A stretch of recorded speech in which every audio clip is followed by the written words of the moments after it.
हम जानते हैं कि एनर्जी आज इकोनॉमी की रीढ़ है और ग्लोबल एनर्जी नीड्स को पूरा करने वाला एक बड़ा सोर्स वेस्ट एशिया है। स्वाभाविक है कि दुनिया भर की अर्थव्यवस्था वर्तमान संकट से प्रभावित हो रही है और भारत पर इसका कम से कम दुष्प्रभाव हो, इसके लिए निरंतर प्रयास किए जा रहे हैं। सरकार इसके शॉर्ट टर्म, मीडियम टर्म और लॉन्ग टर्म ऐसे हर असर के लिए एक रणनीति के साथ काम कर रही है। आज भारत की इकोनॉमी के फंडामेंटल्स मजबूत है, इससे भी देश को बहुत मदद मिली है।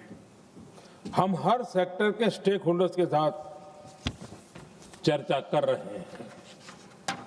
जहां भी जरूरत है उस सेक्टर को आवश्यक सपोर्ट दिया जा रहा है। भारत सरकार ने एक इंटर मिनिस्ट्रियल ग्रुप भी बनाया है।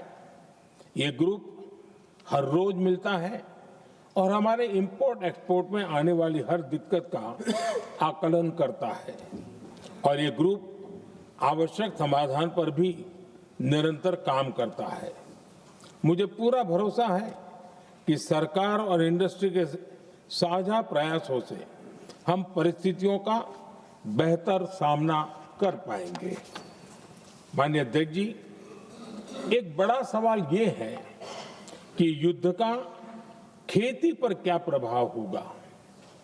देश के किसानों ने हमारे अन्न के भंडार भर रखे हैं, इसलिए भारत के पास पर्याप्त खाद्यान्न है। हमारा ये भी प्रयास है कि खरीफ सीजन की ठीक से बुआई हो सके।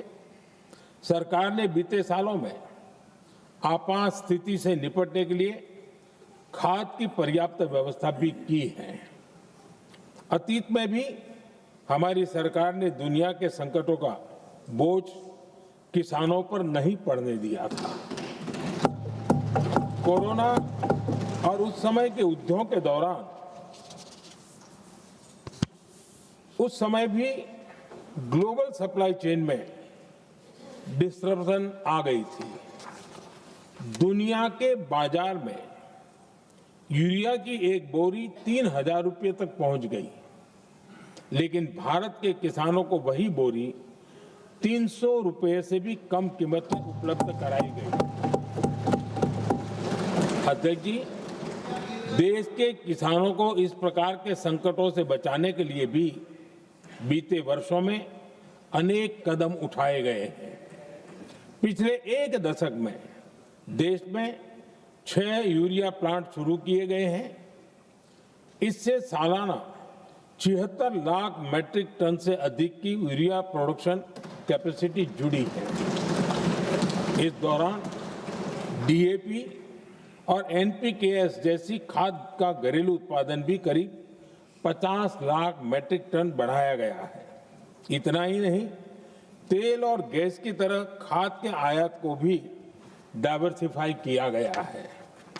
ऐसे ही डीएपी और एनपीके के आयात के लिए भी हमने अपने विकल्पों को विस्तार किया है। अध्यक्ष जी, सरकार ने देश के किसानों को made in India nano urea का विकल्प भी दिया है। सरकार किसानों को प्राकृतिक खेती के लिए भी प्रोत्साहित कर रही है।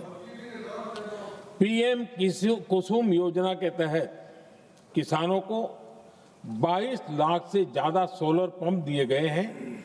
इससे भी डीजल पर उनकी निर्भरता कम हुई है।